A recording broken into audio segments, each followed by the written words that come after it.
Assalamu alaykum wa rahmatullahi wa barakatuhu.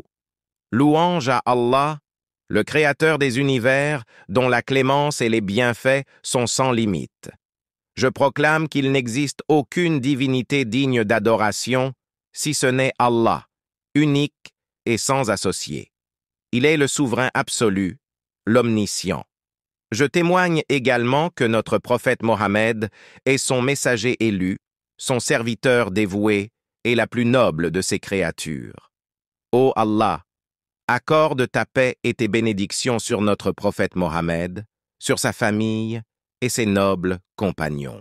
Allah, dans sa grandeur, a choisi de se lier par la miséricorde, la diffusant parmi ses créatures avec une générosité qui englobe l'univers tout entier. Comme le dit le verset, « Ma miséricorde s'étend à toutes choses » Coran 7, 156. Cette miséricorde se manifeste notamment par des moments privilégiés où les récompenses pour les bonnes actions sont multipliées, où les rangs sont élevés et où le croyant peut rattraper ce qu'il a manqué.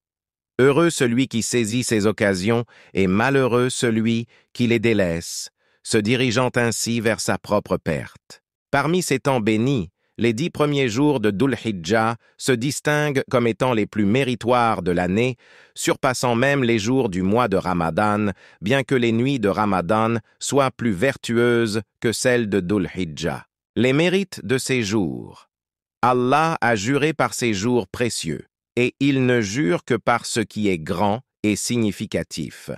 Le verset « Par l'aube et par les 10 nuits » Coran 89, 1-2 fait référence à cette période sacrée, comme l'ont expliqué les érudits de l'exégèse.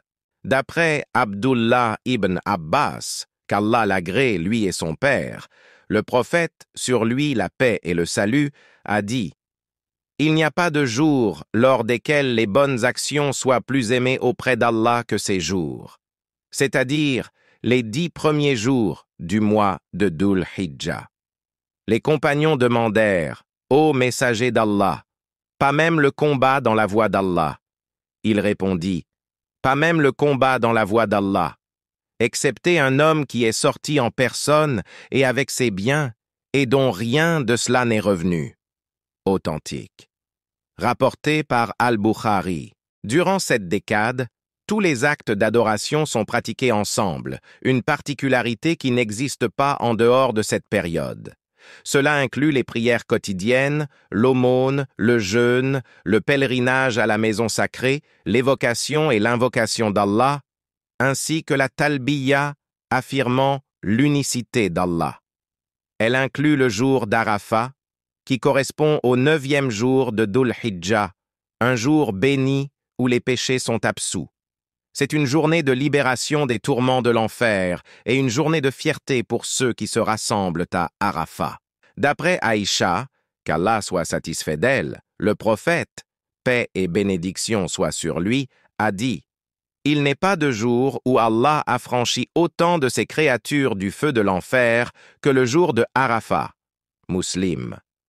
Parmi les mérites de ces jours se distingue la présence du jour du sacrifice, qui est le 10e jour de Dhul Hijjah, qui est le meilleur jour de l'année, marqué par le hadith. Le meilleur des jours est le jour du sacrifice, rapporté par Ahmad et Abu Daoud. C'est à ce moment que se déroule la majorité des rites du pèlerinage. Nos prédécesseurs honoraient ces jours, les considérant comme des occasions de multiplier les bonnes œuvres. Ils jeûnaient et veillaient durant ces nuits, cherchant à se distinguer par leur dévotion. Les recommandations durant ces jours. Le jeûne. Le jeûne est une forme d'adoration qui nous purifie et nous rapproche d'Allah. Le jeûne du 9e jour, en particulier, est une sunna confirmée qui promet une purification des péchés de 2 années. D'après Abu Saïd al-Khudri, le prophète, paix et bénédiction soient sur lui, a dit « Quiconque jeûne un jour dans le sentier d'Allah, Allah éloignera son visage de l'enfer d'une distance parcourue en 70 ans. » Rapporté par Al-Bukhari et Muslim. D'après Abu Huraïra, que Dieu soit satisfait de lui, le prophète, paix et bénédiction sur lui, a dit: J'ai bon espoir que le jeûne du jour de Arafat expie les péchés de l'année écoulée et de l'année à venir.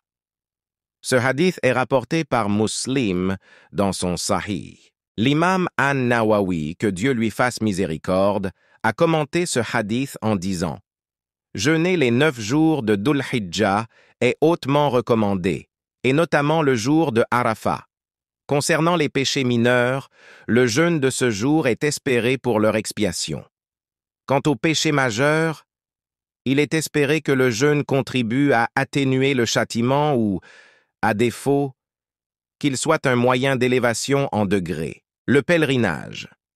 Pour ceux qui en ont la capacité, accomplir le Hajj est l'acte ultime de dévotion pendant ces jours. C'est une opportunité de se tenir devant Allah, dépouillé de tout sauf de sa foi. D'après Abu Huraïra, qu'Allah l'agrée, le prophète, paix et bénédiction sur lui, a dit: Celui qui accomplit le Hajj pour l'amour d'Allah et ne commet ni péché ni acte indécent pendant son pèlerinage, retourne chez lui, purifié de ses péchés comme au jour où sa mère l'a mis au monde. Rapporté par Bukhari et Muslim. Le sacrifice. Le sacrifice d'une bête est un acte qui symbolise notre volonté de sacrifier nos désirs terrestres pour l'amour d'Allah. C'est un rappel du sacrifice d'Abraham et un moyen de partager avec ceux qui sont dans le besoin.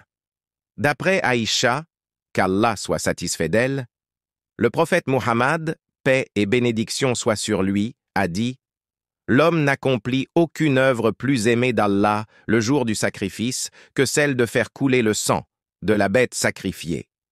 La bête viendra le jour de la résurrection avec ses cornes, ses poils et ses sabots, pour témoigner de l'acte de son propriétaire. Le sang atteint la satisfaction d'Allah avant même qu'il ne touche le sol. Donc, réjouissez-vous de votre sacrifice. Rapporté par Ibn Majah et At-Tirmidhi. La prière. Les prières nocturnes, les prières surérogatoires et la prière en congrégation sont des moyens d'augmenter notre dévotion et de chercher la proximité d'Allah. Le prophète, paix et bénédiction soient sur lui, a dit: Allah aime 3 genres de personnes, leur sourit et se réjouit d'eux. Parmi ceux-ci, il y a celui qui a une belle femme, un lit confortable et se lève la nuit pour prier. Allah dit alors: Il renonce à son confort et m'invoque, alors qu'il aurait pu, s'il l'avait souhaité, rester couché. A.T. Tabarani. La persévérance dans la réalisation des prières surérogatoires est l'une des actions qui attirent l'amour d'Allah, le Très-Haut. Lorsqu'Allah, le Très-Haut, porte son amour sur une personne, il la garde sous sa protection, exauce ses prières, la défend et rehausse sa condition. En effet, l'accomplissement des prières surérogatoires compense les insuffisances et remplit les lacunes spirituelles. La lecture du Coran, c'est le moment idéal pour se connecter avec le livre d'Allah, pour le lire, le comprendre et le mettre en pratique. Le prophète, paix et bénédiction sur lui, a dit: Que l'un de vous vienne le matin à la mosquée pour apprendre ou lire 2 versets du livre d'Allah est meilleur pour lui que 2 chamels. 3 versets sont meilleurs pour lui que 3 chamels et 4 versets sont meilleurs pour lui que 4 chamels. Ce hadith est rapporté par Muslim et Bukhari. L'aumône. L'aumône est une lumière qui éclaire le chemin de l'humanité vers la générosité et la compassion. Elle est le reflet de l'amour d'Allah, exalté soit-il, pour ses serviteurs qui s'efforcent d'adoucir les épreuves des nécessiteux. En donnant de l'aumône, nous aidons le malheureux, nourrissons l'affamé, réjouissons le croyant, lui apportons du bonheur et faisons disparaître ses soucis. C'est un acte qui est grandement aimé d'Allah, exalté soit-il. L'aumône est le moyen par lequel l'homme atteint l'obéissance à Allah, exalté soit-il, et par lequel Allah multiplie sa récompense et le place sous son ombre le jour de la résurrection. Elle ouvre les portes du bien et ferme celle du mal, et c'est par elle qu'une des portes du paradis s'ouvrira pour l'homme charitable. Par l'aumône, l'homme apprend à aimer Allah, exalté soit-il, et ses créatures. Elle le rend miséricordieux et clément, purifie son argent et son âme, pardonne ses péchés, le libère de l'adoration du dirham et du dinar, et assure la protection d'Allah, exalté soit-il, sur son argent, ses enfants et sa vie, dans ce monde et dans l'au-delà. Ibn Omar, qu'Allah soit satisfait de lui, a rapporté un hadith édifiant où un homme interrogea le prophète, paix et bénédiction sur lui, sur la personne et l'œuvre la plus aimée d'Allah, exalté soit-il. Le prophète, paix et bénédiction sur lui, répondit, « Les personnes les plus aimées d'Allah sont celles qui sont les plus utiles aux autres. Et l'œuvre la plus aimée d'Allah, exalté soit-il, est celle qui consiste à rendre un musulman heureux, à dissiper sa peine, à rembourser sa dette ou à le rassasier. » Rapporté par Al-Tabarani et jugé authentique, Sahih, par Al-Albani. L'évocation d'Allah, exalté soit-il. L'évocation d'Allah, exalté soit-il, est le cœur vibrant de la foi, la mélodie qui résonne dans l'âme du croyant. Elle est la plus aimée des paroles auprès d'Allah, exalté soit-il, et un moyen privilégié d'atteindre le succès dans ce monde et dans l'au-delà. Par elle, le serviteur est honoré d'une mention auprès d'Allah, exalté soit-il, et reçoit les éloges d'Allah et de ses anges. Elle constitue la plus puissante des armes spirituelles, la meilleure des œuvres, la plus éminente et la plus élevée en degré, surpassant même le fait de dépenser ses biens pour la cause d'Allah. C'est par l'évocation d'Allah que la récompense est multipliée, les péchés pardonnés et la balance des bonnes actions alourdie. Allah, exalté soit-il, nous rappelle dans le Coran, pour participer aux avantages qui leur ont été accordés et pour invoquer le nom d'Allah au jour fixé, sur la bête de cheptel qu'il leur a attribuée, mangez-en vous-même et faites en manger le besogneux misérable. Coran 22, 28. Ibn Omar, qu'Allah soit satisfait de lui, a transmis les paroles du prophète, paix et bénédiction sur lui, qui souligne l'importance de ces pratiques. Il n'y a pas de jour plus important pour Allah et pendant lesquels les bonnes actions accomplies lui sont plus chères que ces 10 jours. Multipliez-y donc le tahlil, le takbir et le tahmid. Bukhari. Durant la première décade du mois de Dhul Hijjah, Abu Huraïra et Ibn Omar, qu'Allah soit satisfait d'eux, se rendaient au marché et élevaient leur voix en takbir, incitant ainsi les gens à les imiter. Les savants ont précisé que le takbir peut être absolu ou limité. Absolu à tout moment du jour et de la nuit durant les 10 jours, et limité à chaque prière obligatoire et surérogatoire selon l'avis correct pour les femmes et les hommes. La pratique la plus authentique concernant le takbir limité est celle rapportée par Ali et Ibn Abbas, qui ont indiqué qu'il se fait du matin du jour de Arafat jusqu'à la prière de l'Asr du dernier jour de Tashrik, le 13 du mois de Dhul Hijjah. Pour le pèlerin, le takbir limité commence après la prière de Dhuhr, le jour du sacrifice.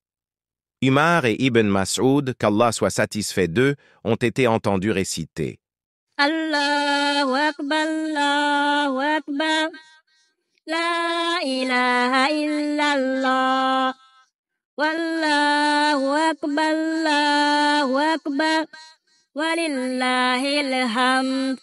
L'invocation. Dans la quête de la proximité divine, l'invocation se présente comme un souffle de l'âme, un élan vers le Créateur. Abdallah ibn Umar, qu'Allah soit satisfait de lui, a transmis les paroles du prophète, paix et bénédiction sur lui, qui nous enseigne la quintessence de la supplication.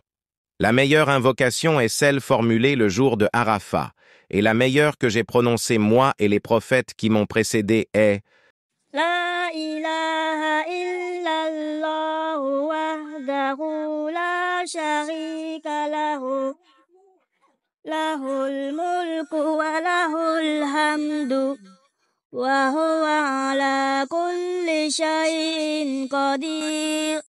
Nul autre n'est digne d'être adoré qu'Allah, seul, sans associé, à lui le pouvoir et à lui la louange, et il a pouvoir sur toute chose. Rapporté par At-Tirmidhi.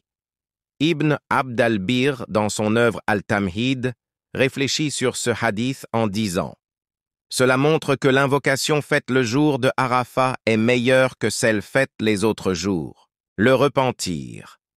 Le repentir est l'aube d'un nouveau jour dans la vie du croyant. Il est l'acte de se détourner des ténèbres pour embrasser la lumière de la guidance divine. Allah, exalté soit-il, nous dit dans le Coran: ô vous qui avez cru, repentez-vous à Allah d'un repentir sincère. Coran 66, 8. C'est un appel à purifier nos cœurs et à renouveler notre engagement envers notre Seigneur. Chers frères et sœurs, que ces 10 jours soient l'occasion de renforcer notre foi par des actes pieux, des invocations ferventes et des demandes de pardon incessantes. Que nos cœurs soient tournés vers Allah, exalté soit-il, avec l'espoir d'atteindre la réussite ultime. Qu'Allah, exalté soit-il, nous inscrive parmi ceux qui se précipitent vers les bonnes œuvres avec empressement et dévotion.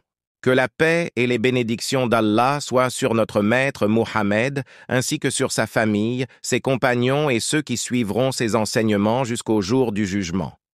Et notre dernière invocation est « Louange à Allah, Seigneur de l'univers ».